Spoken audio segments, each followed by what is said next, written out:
täällä ollaan varikko-juttussa ja täällä on muitakin kuin ruohonleikkureita, nimittäin tää nyt niinku varikko-mopo. Aha. Onks tää niinku täällä on välimatkat niin pitkät, niin sulla on tollanen, että pääset tuolla sitten?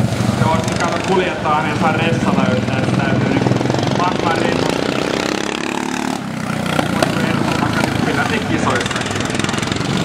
Joo, teillä ei ole kuitenkaan sellaista varikko-mopon peräkärryä tuohon sitten, missä voit makuasetut.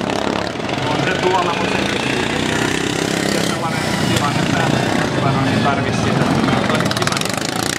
Te ootte varautunut kaikkeen. Ja mitä? Te ootte varautunut kaikkeen. Joo, kaikki koneet ja kaikki. Kaikkeen ollaan varautunut.